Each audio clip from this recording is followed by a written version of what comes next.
The following episode of The Kingdom of Isolation contains footage from the film being discussed. The footage is used solely for the purposes of education, commentary, and criticism under fair use. Please support the animators by watching this film on Disney Plus or home media where available. This episode also contains spoilers throughout.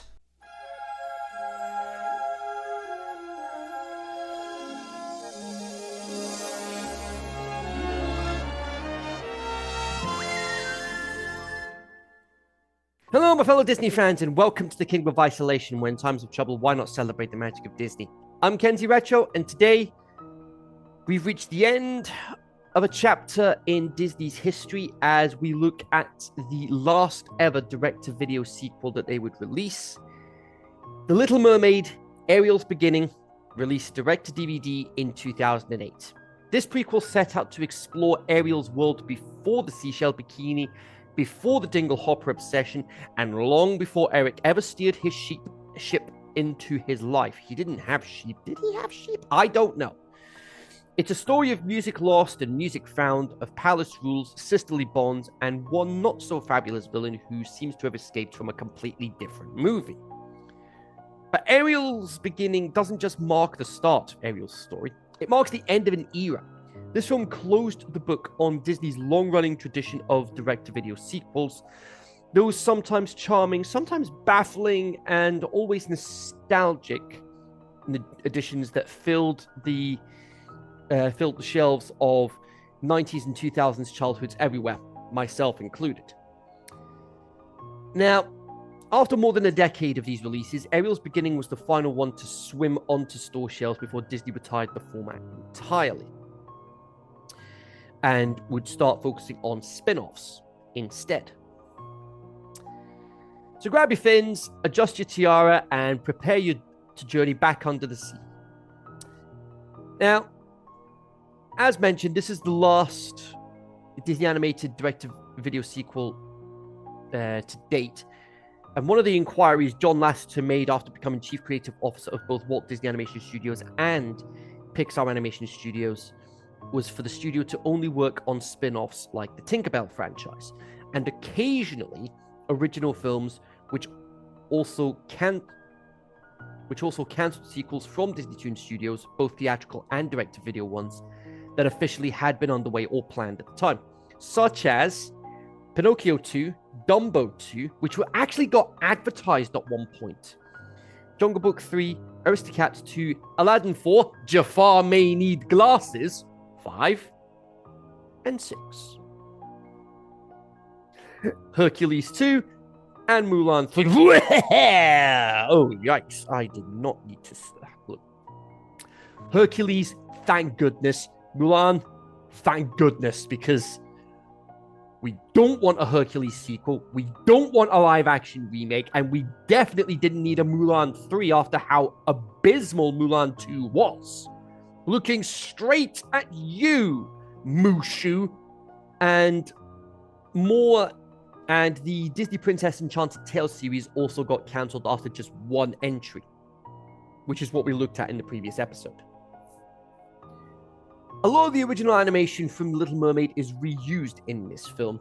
Many of Ariel's and Sebastian's movements are exactly the same as the original movie, and some of the dancing sea creatures from under the sea scene are reused in the club scene. You really couldn't make any new animation for any of them. Due to being diagnosed with pancreatic cancer, Kenneth Mars was unable to reprise his role as King Triton before passing away 3 years later in 2011. This would also be Samuel E. Wright's final film role and his final performance as Sebastian before retiring from acting 13 years prior to his death in 2021. This prequel is set in a different continuity than what was established in The Little Mermaid. The continuity differences between this movie and the TV series includes the following. Ariel and Flounder meeting each other when they were much younger compared to when Ariel was a teenager, while music was never banned from Atlantica during the TV series as opposed to it being banned here in the movie. Now, in the United Kingdom, the word spastic was cut from an interactive game in the extra features of the DVD and Blu-ray releases of the film by the British Board of Film Classification, which, thanks to an Adam Martin video, I found out used to be called the British Board of Film Censors. But we know them better as the BBFC. And that was just to achieve a U rating. There was an uncut version that was available that was rated 12. But I tried finding this over the last couple of days, and I couldn't find it. Still, probably for the best. The word appears uncensored in all versions of the film. Amazing how one thing in the script bumps the age rating up. 2 ratings in this case. This was also the final 2D animation film produced by Disney Toon Studios. Starting with Tinkerbell, subsequent films from the studio would continue using 3D animation due to the worldwide success of computer animation. Just because computer animation is a worldwide success in some areas doesn't mean it's necessarily going to work in other areas. So we're introduced to the world of Atlantica and King Triton with narration provided to us by Sebastian, who again voiced by Samuel Lee Wright in his final film role, while Triton is voiced by... Guess who? Guess who? It's him again! Disney legend Jim Cummings!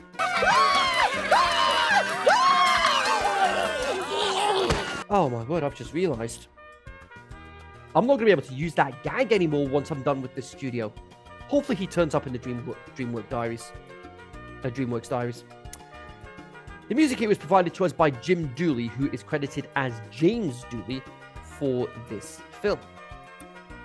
And he has a Primetime Emmy win to his name for an episode of Pushing Daisies, which I remember watching when it came out, and it was a very curious show. Somebody with the ability to bring people back to life with just the touch of his finger, but if they keep them alive for more than a minute,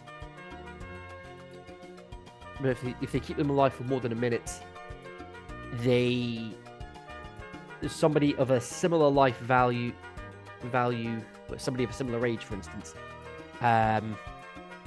passes away. It takes that place to balance things out. But a second touch to that person that was brought back to life, and dead for good. Jim Dooley is the last new composer on a Disney Toon Studios film prior to the company's closure in June of 2018. He did use a 72-piece ensemble from the Hollywood Studio Symphony Orchestra to make the score, while G9 Tesori is back with the songs, and Dooley also made new arrangements of the covers featured in the film.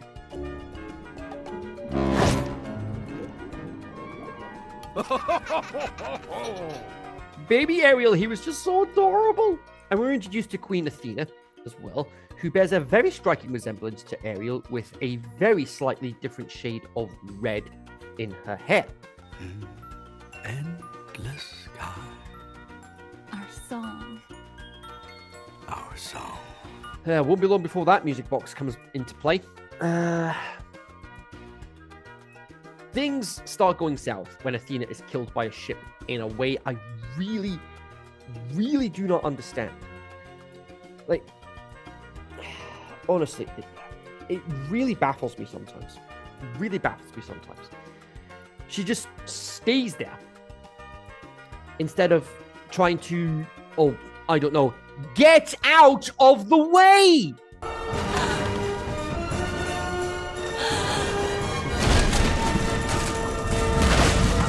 This is what ends up causing music to be banned in Atlantica. Fast forward 10 years later, where the water still looks just as beautiful, and that's about as positive as I'm going to be with the animation. Mermaid introduction time. We got Tara Strong as Adela and Andrine.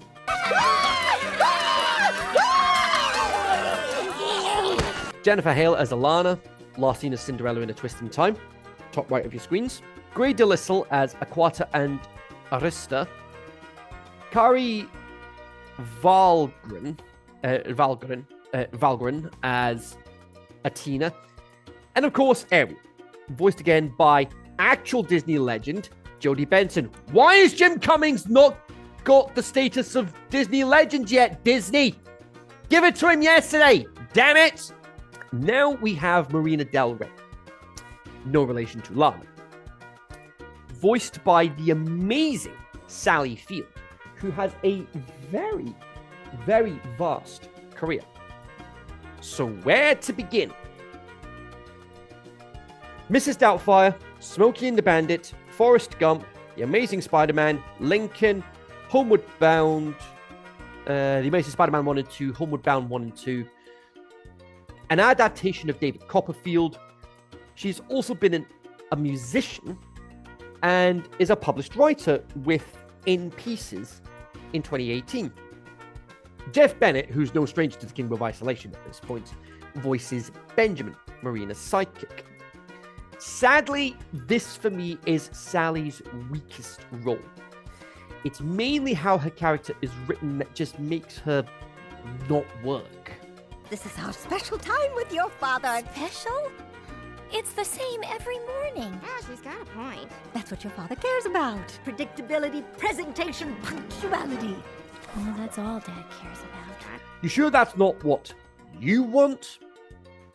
Now off to see Triton, where Marina says she loves her job, etc., etc., etc. Now watch her say she hates her job in 3, 2, 1. I hate this job. See what I mean about how badly written she is? The animation on the characters isn't exactly much better.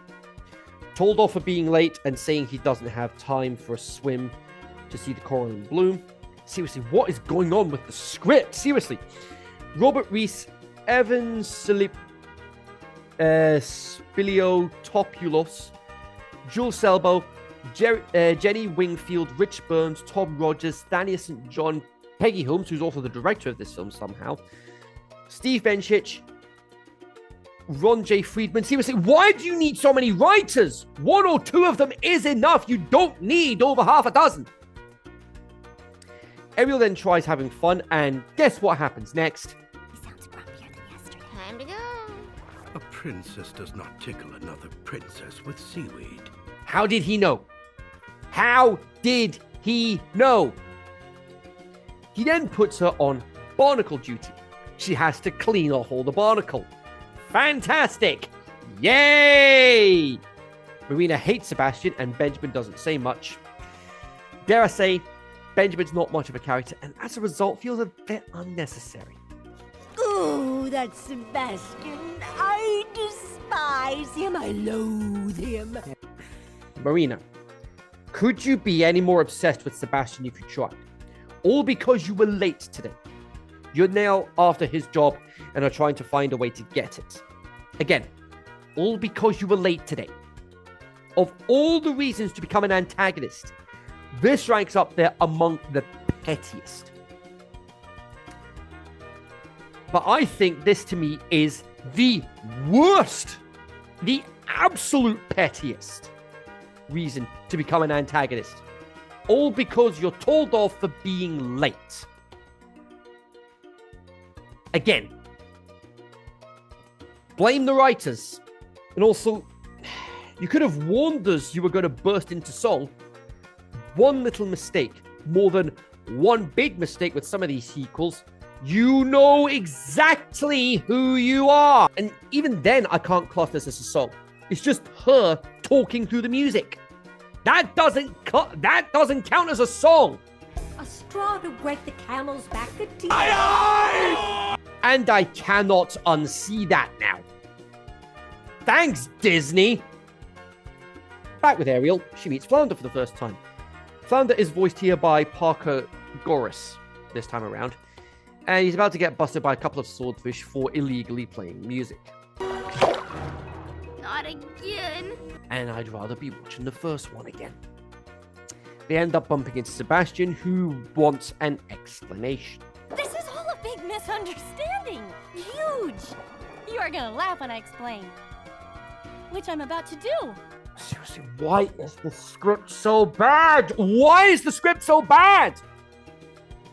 Ariel is escorted to the palace and Flounder is warned only once. Back with the sisters. Excuse me. Is that my mask? No. It's got my initial on it. All of our names start with A, Aquata. Whoever wrote that particular line, I hope they never write another script again. And it only gets worse when Triton sees them. Good evening, girls. Father. Sleep well. Good night, Father. What was even the point of that? Even here, Ariel's sister's outcast her. What is everyone's problem with her? Just because she wants to be different?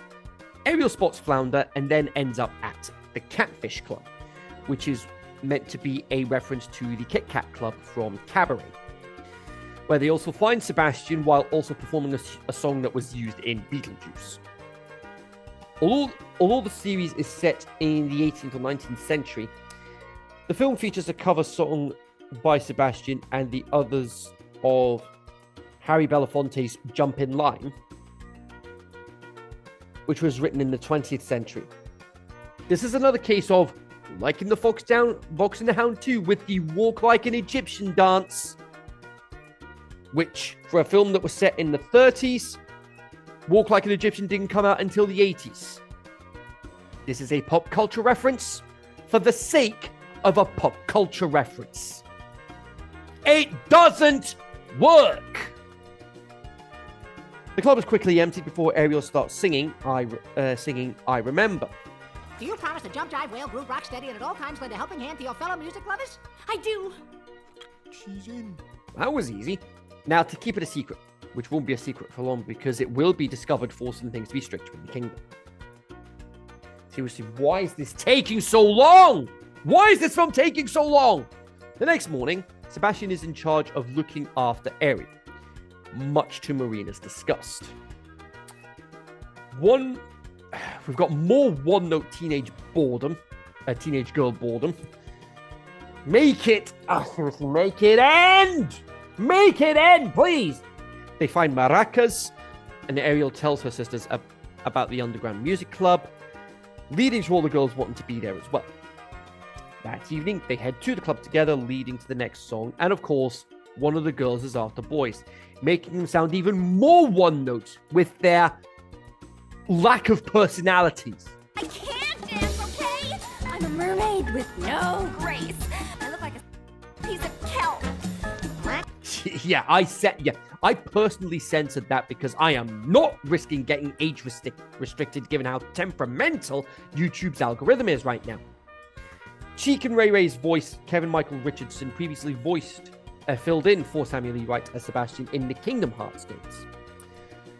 The girls are having a blast at the club. Marina discovers the club and uses it to get Sebastian fired. Honestly, what does Triton have to say about all of this? I'm going to guess I'm very disappointed with you, or words to that effect in 3, 2, 1. Guards, lock him away. What? No! Lock them all away. That was a bit of an overreaction. This results in Marina getting Sebastian's job while Triton destroys the club, which feels so underwhelming compared to Triton's moment of destroying Ariel's grotto in the original movie. Again, major overreaction here. Ariel tries to get an explanation from Triton, only to be met with, This discussion is over. Tell me! Do not have to explain myself to you. I don't understand. We love music. I will not have music in my kingdom. Triton, she's one of 7 daughters you have. You owe them an explanation. Otherwise, you're not being a very good father. In another move I will never understand, Ariel's sisters turn against her yet again. Why? After everything she's done. You just don't know when to quit. Seriously, pick a side and stick with it. Seriously. Marina acts like a spoiled little child, celebrating like there's no tomorrow. Yay! No regard for anybody around her, failing miserably at recreating that iconic shot from the first film. Marina again gives something that doesn't even resemble a song. Unsurprisingly, Ariel's the only one not asleep while Triton heads into a room with a statue for some reason. Triton and Ariel keep a statue remembering the late Athena. The Sea King and the Mermaid also keep a statue of their late wife and mother in the Hans Christian Andersen book. Now, earlier when Triton speaks to Marina and Sebastian about Ariel, Marina suggests that all of the princesses are trouble and that they should shave their heads. In the original story by Hans Christian Andersen, the sisters of the Little Mermaid all trade their long hair for a dagger to save her. Only now is Triton regretting his actions. Ariel's had enough, swims away. The band wants Sebastian to break out of the jail, only for Ariel to break the lock instead. Yeah, Ariel manages to find Sebastian, breaks them out of jail, and she says she's leaving with or without them. Back with Benjamin, he discovers Ariel is missing. Oh, and speaking of which...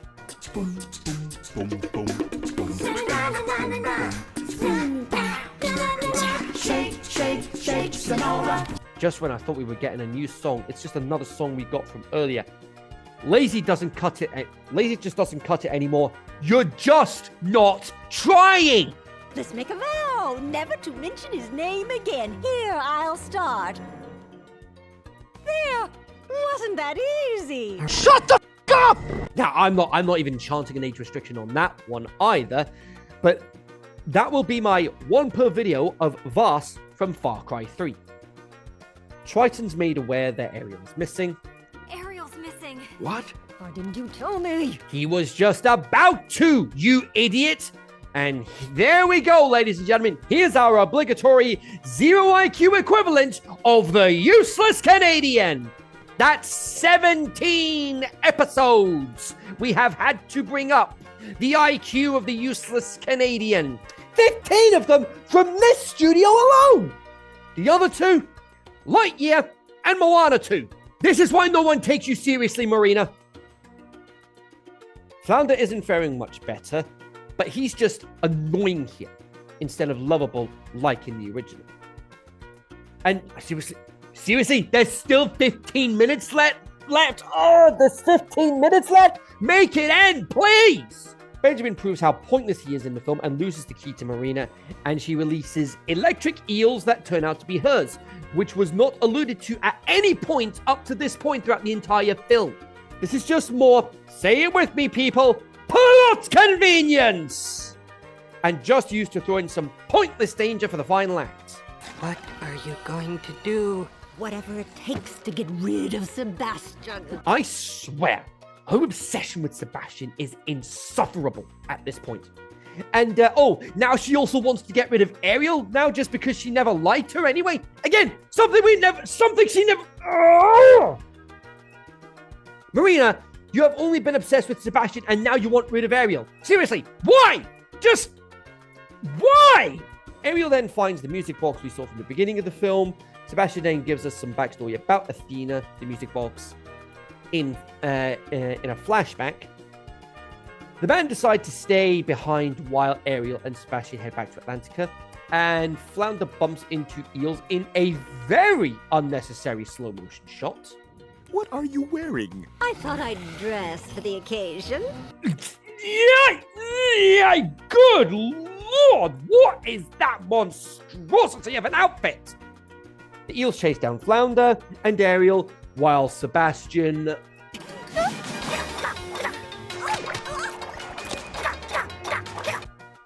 Again, why? The band save Ariel and Flounder. The eels have them surrounded, and Marina... Tight fit.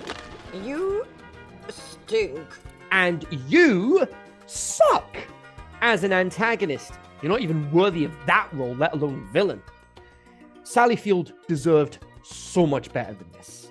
Flounder's corkscrew saves everyone from the eels who are all tied up now. Marina torpedoes into Ariel, knocking her out. Triton starts singing Endless Skies. Ariel's okay. Music is allowed in Atlantica again. And Sebastian is now the court composer. with the final song of the film, I Will Sing, being played to end what is a very mixed history of direct-to-video / DVD sequels.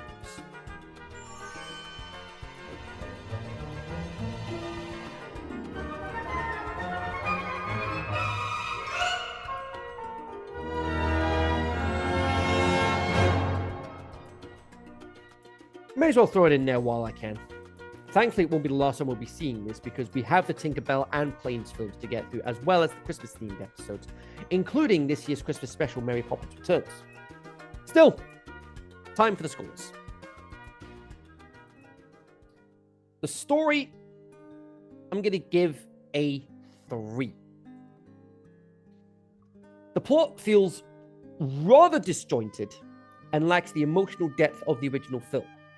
Character motivations, especially Marina's sudden dislike of Ariel and her relentless fixation on Sebastian, come across as forced and unconvincing.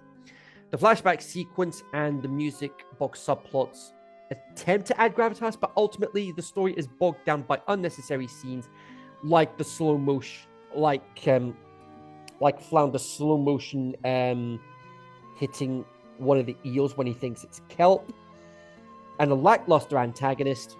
Overall, it's a muddled narrative that fails to recapture the magic, making it a disappointing entry in this franchise. Characters, 1 point. The characterization in this sequel leaves much to be desired. Marina is a particularly weak antagonist, lacking any menace or depth.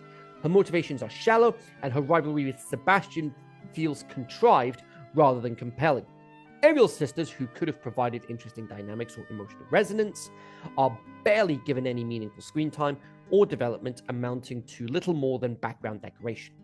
Ariel herself is serviceable at best, but the supporting cast are largely forgettable, making it difficult to invest in their journey or care about their relationships.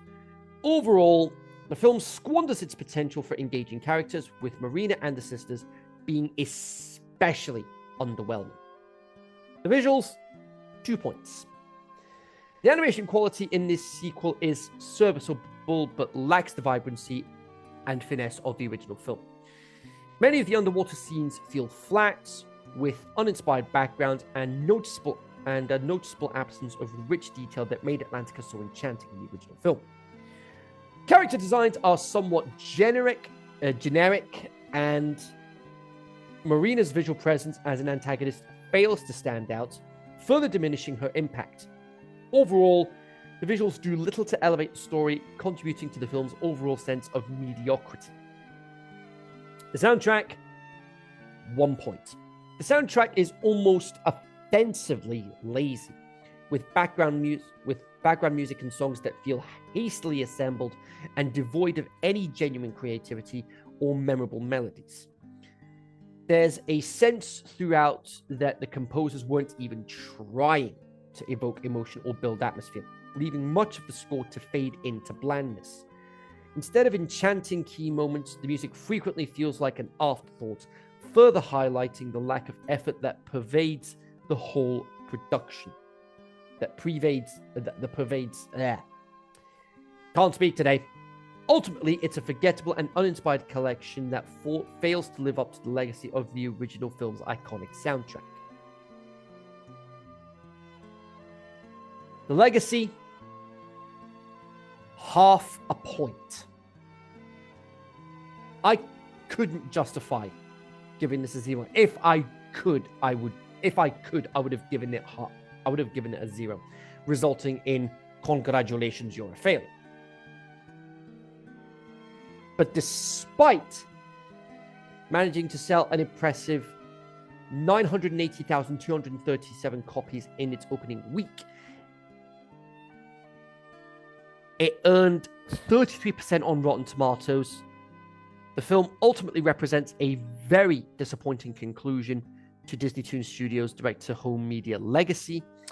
Its inability to capture the charm or quality of its predecessors, combined with a lukewarm critical reception, casts a long shadow over the studio's reputation for direct-to-video sequels. Instead of ending on a strong note, the film serves as a lackluster farewell, highlighting the studio's decline in creative ambition and impact within the animation landscape. Hopefully, the Tinkerbell and Planes films, which serve as spin-offs, do better. But given the studio's track record, I'm not holding my breath. So, the sequel is a lackluster addition to the franchise, suffering from a muddled plot, weak characterization, uninspired visuals, and an entirely forgettable soundtrack. With its forced storylines, flat animation, shallow antagonist, the film fails to recapture the original's magic and does little to enhance Disney Toon Studios' reputation. Despite some commercial success, the critical failings are overwhelming, resulting in a disappointing legacy and an overall score of just 15%. Just avoid this one and stick to the original, and maybe the second one if you want to hear Tara Strong singing vocals at work. This is third from bottom on the scoreboard. That's how abysmal this is. And that is it for this episode of the Kingdom of Isolation. If you enjoyed it, hit the thumbs up. And if you want to be part of the Kingdom of Isolation yourself, you can hit the subscribe button down at the bottom. Click the bell, turn on notifications so you don't miss when an episode goes live on this channel. I've also got a passes page where you can see uncut episodes of the Kingdom of Isolation, plus the movie soundtracks returning for 2026. So the next episode, we're going to take a small break from we're going to take a small break from the direct-to-video sequels because we've still got a handful of those to go. So we're going to start with spin-off territory now as we look at the Tinkerbell, which amazingly released the same year. But until then, make each moment count, and I'll see you guys next time in the Kingdom of Isolation.